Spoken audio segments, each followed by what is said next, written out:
ગીર ગઢડા તાલુકાના 50% ખેડૂતોને ડુંગળીની સબસિડીથી વંચિત, ખેડૂતોમાં નારાજગી। અગાઉ ડુંગળીના યોગ્ય ભાવ ન મળતા રાજ્ય સરકારે ખેડૂતોને સહાય આપવા માટે સબસિડી જાહેર કરી હતી। ખેડૂતોને સહાય મેળવવા માટે ઓનલાઈન ફોર્મ ભરવાની પ્રક્રિયા પણ પૂર્ણ કરી હતી, પરંતુ હવે માહિતી મળી રહી છે કે ગીર ગઢડા તાલુકાના માત્ર 50% જેટલા ખેડૂતોના જ ખાતામાં સબસિડીની રકમ જમા થઈ છે, જ્યારે બાકી 50% ખેડૂતો હજુ પણ સહાયથી વંચિત રહ્યા છે। સહાય ન મળતા ખેડૂતોમાં ભારે નારાજગી જોવા મળી રહી છે। ખેડૂતોની માંગ છે કે સરકાર તાત્કાલિક બાકી રહેલા ખેડૂતોના ખાતામાં પણ ડુંગળીની સબસિડીની રકમ જમા કરે, જેથી તમામ ખેડૂતોને સમાન રીતે સહાય મળે। ખેડૂતોનું કહેવું છે કે તેઓ જરૂરી પ્રક્રિયા સમયસર પૂર્ણ કરી હતી છતાં પણ સહાય ન મળવી અન્યાય સમાન છે। સરકારે આ બાબત પર તાત્કાલિક કાર્યવાહી કરવી જોઈએ એવી માંગ ઉઠી રહી છે।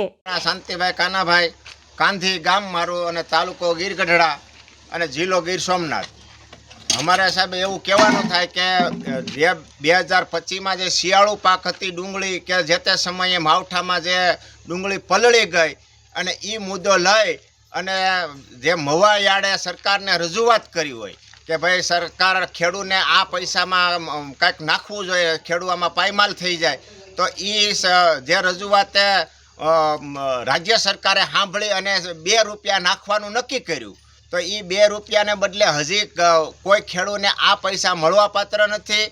અને છેલ્લા ઘણા વર્ષોથી કે 7-8-10 વર્ષથી સરકાર 2 જ રૂપિયા નાખતી હોય, તો આ 2 રૂપિયા નાખવા એ વ્યાજબી નથી। આજ અમારી મજૂરી પણ વધી છે, એની સામે જે સરકારને ભથ્થામાં પૈસા મળે કે અથવા તો બીજા કોઈને જે ભથ્થામાં વધારો કરતા હોય એમાં બધામાં વધારો થાય, ખાતર બિયારણમાં વધારો દર વર્ષે થતો હોય, તો ખેડૂને કેમ 2 જ રૂપિયા અને 2 રૂપિયા નાખે એ આજ મળવાપાત્ર આજ ખેડૂત પાસે નથી મળ્યા, તો સાહેબ અમારે કરવાનું શું? યાર ખેડૂતના આવા પ્રશ્નો સાથે અમે જે કોઈ પત્રકાર ભાઈઓ હોય અને આ રજૂઆત અમે કરીએ છીએ કે જે કંઈ ગીર ગઢડા તાલુકાની અંદર જે માવઠામાં જે ડુંગળી પલળી ગઈ હતી એ ડુંગળી અમે 60થી લઈ અને 100 રૂપિયા સુધી વેચી હતી। અને જ્યારે એ મવા યાર્ડ કમિટીએ એવું નક્કી કર્યું હતું કે ભાઈ અમે તમને તમારી રજૂઆત સરકાર સમક્ષ મૂકશું, અને મૂકી અને આજ એને 4 મહિના થઈ ગયા છે।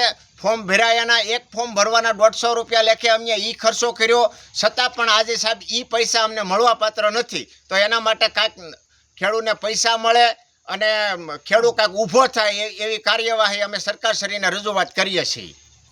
ભાઈ ગામ કાંધી, તાલુકો ગીર ગઢડા, જિલ્લો ગીર સોમનાથ।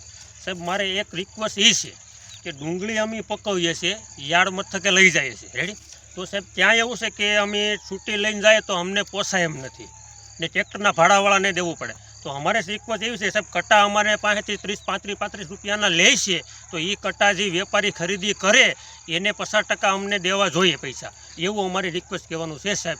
બસ મનસુખભાઈ નંદવાણા। અમારું 4 મહિનાથી ભાઈ આ પૈસા આવ્યા નથી હજી ડુંગળીના, બધાને અમુકને આવ્યા ને અમુકને હસોડાય આવ્યા નથી, તો એને હવે કરવાનું શું છે? આ બધાને કાંઈ દેવાના હોય તો આ પાડો, નકર ના પાડીએ, ધક્કા ખાય નહીં કોઈ।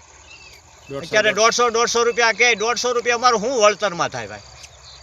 અત્યારે મજૂરી નથી થતી ને ફોર્મ લેવામાં તો એ ધક્કા ખવડાવે, તો એમ કહે કે આ ક્રૂપ લાવવાનું, ઓલું ક્રૂપ લાવો, ક્રૂપ બધું પોકી ગયું તો પૈસાનું શું વાંધો છે ભાઈ? 50% ગામમાં આવી ગયા છે ને 50% હજી આવ્યા નથી સબસિડી।